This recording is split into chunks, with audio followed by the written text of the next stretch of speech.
삼성전자 같은 경우 보통 TSMC랑 제가 비교를 해드리고 SKX 같은 경우는 마이크론이랑 비교를 해드리는데 그들과의 상대적인 비교를 하더라도 현재 우리나라 기업들이 그들보다 약 30에서 40%는 저렴한 평가를 받고 있기 때문에 실적 발표하고도 삼성전자 SKX의 우상 기조는 지속이 되지 않을까? 내가 지금 당장 물려 있다고 하더라도 중장기적으로 보였을 때는 결국 수익 청산될 거다라고 보고 있습니다. 그럼 결국 현재 변동성 장세는 메모리 반도체 업황과 연동이 될 수밖에 없다라고 판단하고 있고요. 저 같은 경우는 어떤 투자 전략 엄청 길게 안 보고요. 월 단위나 반기 단위나 분기 단위로 잘라 나가고. 안녕하십니까. 저는 네모경제 손유로 본부장입니다. 제가 미는 모토가 있는데요. 펀더멘탈의 모멘텀을 얻는다입니다. 기본적으로 실적을 갖고 있는 종목이 어떤 이슈를 얻으면서 거래대금을 실렸을 때 보통 공략을 한다, 이런 부분들이고요. 투자를 진행하신 데 있어서 투자 원칙은 반드시 있으셔야 된다고 판단합니다. 근데 그 중에서도 시장이 무시장이 변할 때는 어느 정도 내가 시장에 순응할 필요도 있다라고 판단해요. 그래서 제가 트렌드를 빠르게 읽어 드릴 테니까 그 부분만 참고를 해주시면 좋을 것 같습니다. 7월 초 삼성전자와 하이닉스의 잠정 실적 발표가 예정되어 있는데 이것이 주가에 어떤 영향을 미칠까요? 일단 긍정적인 영향을 미치지 않을까 그렇게 판단됩니다. 저번 주나 오늘 시장 봤을 때는 그렇게 좋은 영향을 보이지 않을 거다 우리 구독자분들이 생각할 수 있겠지만 결국 주가는 실적이 비례하게 됩니다. 그래서 삼성전자 같은 경우는 7월 7일에 실적을 발표하고 SKX 같은 경우는 7월 23일에 발표하면서 한 2주 정도 갭이 있는데 마이크론의 실적 발표 이후에 여전히 메모리 인도 가격이 우상향 기조를 보여주고 있기 때문에 삼성전자나 SKS 같은 경우 실적을 잘 발표할 수밖에 없다라고 판단하고 있고요. 일단 컨센서스 잠깐 보면은 삼성전자 영업이익은 84조 전후로 발표가 될 거다라고 보고 있는데 증권사마다 조금 다릅니다.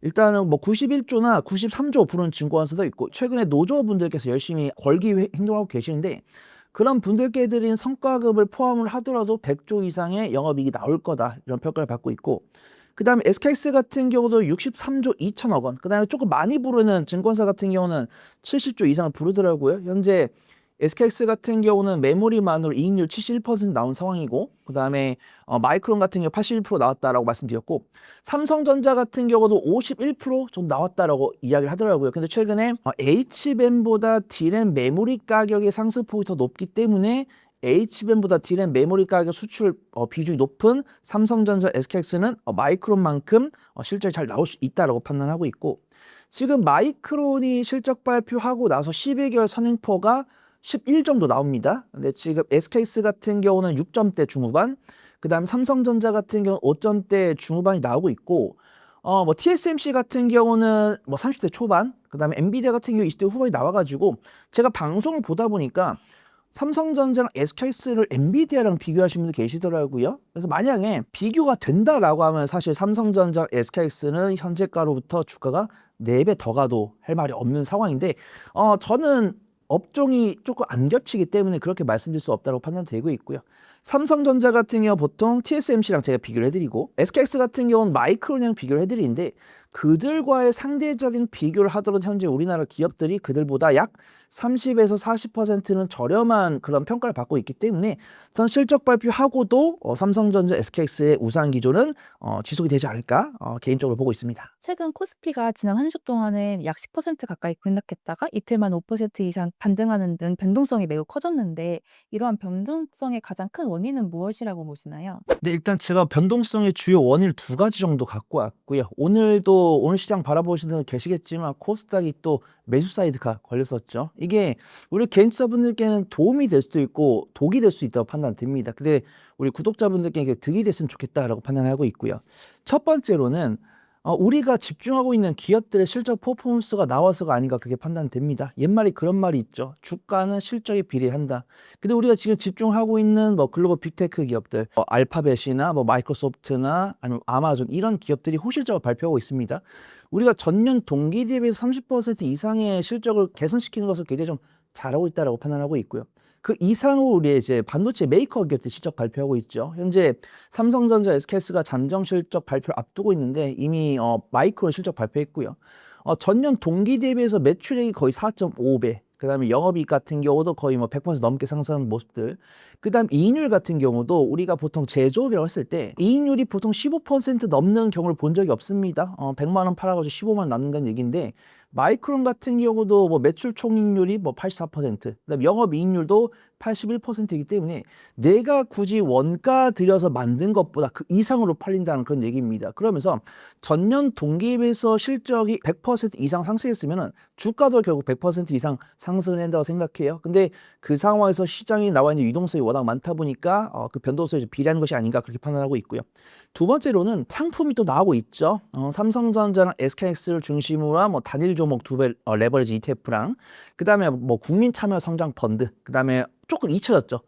코스닥 액티브 ETF 이런 것들. 개인 투자분들로 하여금 내가 정확하게 어떠한 방식으로 투자를 해야 될지 모르겠지만 어떤 정해진 가이드라인대로 투자를 진행을 하는데 그 투자 성과가 괜찮다라고 판단하면은 그 투자 섹터로 자금이 몰리게 돼 있습니다. 그래서 지금도 당연 아직은 2배 ETF 성과가 괜찮지만 이런 유동성을 제공해주는 두 가지 이슈가 개인 투자분들로 하여금 국내 증시가 변동성이 나오게 만든 그 이유가 아닌가 그렇게 판단되고 있고요. 지금 이 영상을 시청하시는 구독자분들도 이 변동성을 나쁘다라기보다는 좀 긍정적으로 봐주셨으면 좋겠다라고 판단하고 있습니다. 현재와 같은 변동성 장세는 언제까지 지속될까요?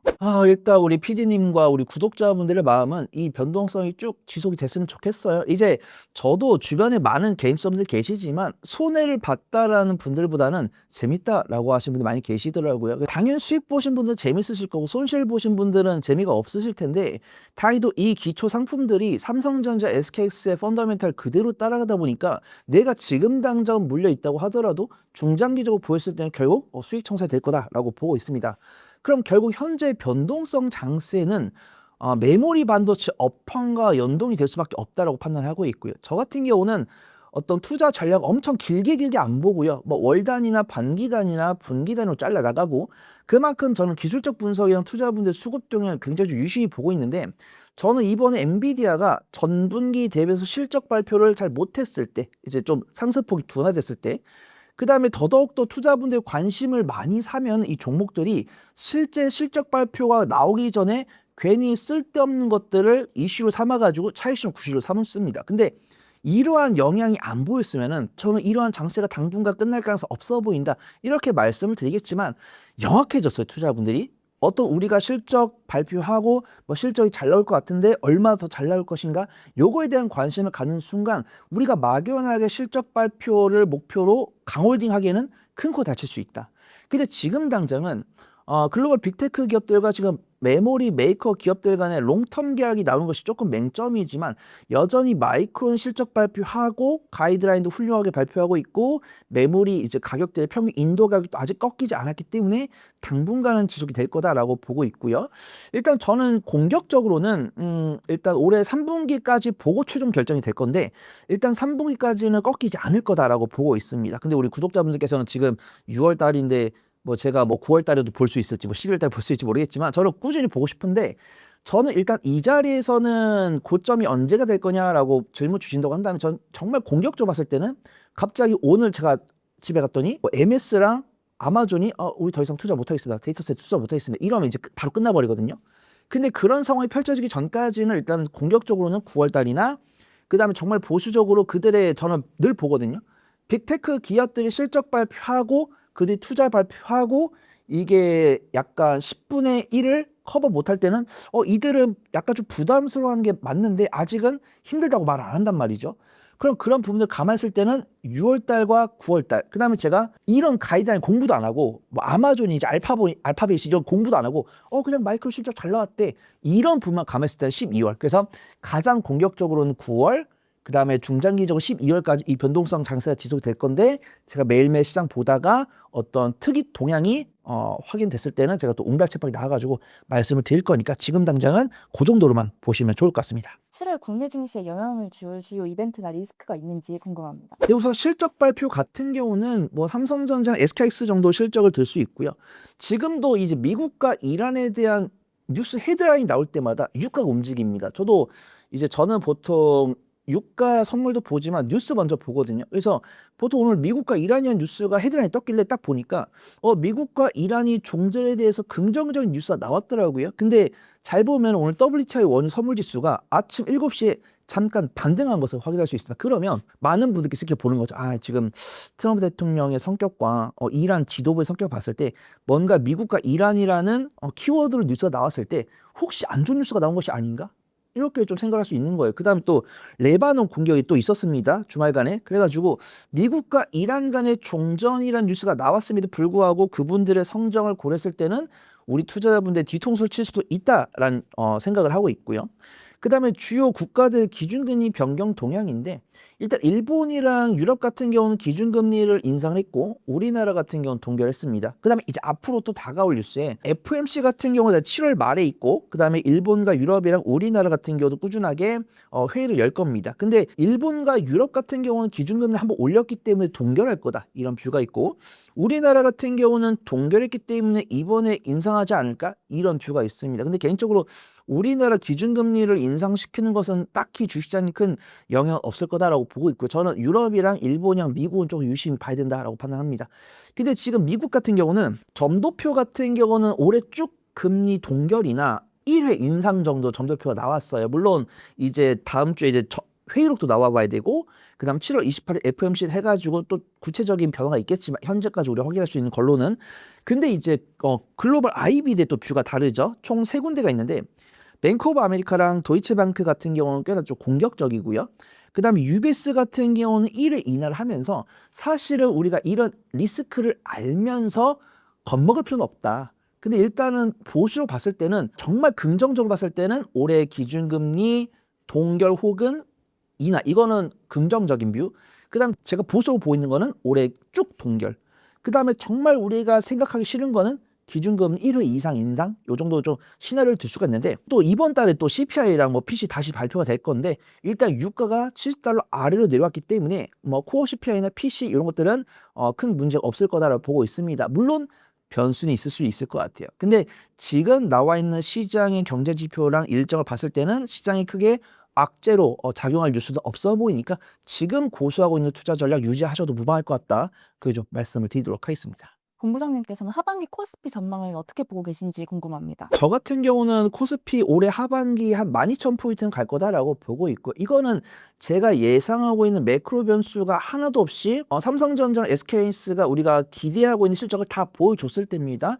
물론 갑자기 제가 일어났더니 미국과 이란 다시 전쟁을 한다든가 이란과 레바논이 막 말을 안 듣고 다시 전쟁을 한다든가 아니면 유럽과 일본이 갑자기 올해 한 번을 넘어서 2번까지 기준금리 인상을 한다든가 그럼 성장주들에 대한 이자 부담 비율이 올라가기 때문에 성장주들이 위축될 수밖에 없어요. 그래서 그런 리스크 없을 때는 저는 12,000포인트까지 보고 있고요. 만약에 제가 예상했던 거에 대한 절반의 리스크가 나오면 일단 9,000에서 10,000포인트가량 왜냐면은 만약에 최악이면은 8,000포인트 내외로 움직일 것 같습니다. 근데 제가 9,000에서 10,000포인트까지 보는 이유는 우리나라 정부 입장에서 금리 증시를 부양하려는 정책 발언 많이 해주고 있고 그 다음에 펀드 같은 경우 그 다음에 오늘도 코스닥 시장이 굉장히 강한 모습 보여주고 있는 게 어떤 정부의 부양 기대감 이런 거고 유동성이 충분히 많기 때문에 이 실적 반영되고 이 유동성만으로 들어 올렸을 때는 10,000포인트까지 갈 수 있다고 판단되고 있고 제가 예상했던 리스크가 단 하나도 안 나오면은 12,000포인트까지도 갈 수 있다고 판단되고 있고요. 오늘 또 코스닥 좋은 모습 보여주고 있으니까 코스닥의 추가적인 반격도 좀 유심히 지켜보시면 좋을 것 같습니다. 지금 같은 장세에서 투자 전략은 어떻게 가져가는 게 좋을지 궁금합니다. 아쉽습니다. 일단 우리 구독자분들 성격을 모르겠어요. 제가 보통 이런 경제방송 진행하다 보면 코스닥 중소형주를 좋아하시는 분들 많이 계십니다. 5월달부터 지금 6월 말까지도 코스닥 시장이 일어나지 못하면서 소가를 하고 계신 분 많이 계시거든요. 근데 오늘 코스닥이 강세를 보여주고 있는데 오늘 처음 코스닥이 강세를 보여줬다고 해서 지금 당장 우리 삼성전자, SK에서 다 팔고 코스닥을 매수합시다. 이렇게 말씀드리기 어려울 것 같고요. 만약에 제가 이 녹화 오기 전에 코스닥이 약 3거래일 이상 오늘과 같은 장세가 이었다고 했을 때는 충분히 순환매가 일어나고 있으니까 삼성전자, SK하이닉스를 줄이고 코스닥을 매수해 보자. 이렇게 말씀드리고 싶어요. 근데 안타깝게도 그렇게 말씀드리기엔 제가 오늘 하루밖에 확인을 못 했고, 일단 현 위치에서는 삼성전자나 현대차 그룹을 중심으로 한 코스피 시가총액 상위 종목들을 우선적으로 매매를 해보시고, 만약에 오늘 녹화본 보시고 코스닥이 오늘 월요일 이후로 이틀 3일 정도 코스닥 강세가 더 이어졌을 때는 삼성전자, SK하이닉스의 비중을 소폭 줄인 다음에 그 종목들로 코스닥을 신규 매수해 보셔도 좋을 것 같다. 그래서 좀 말씀을 드리도록 하겠습니다.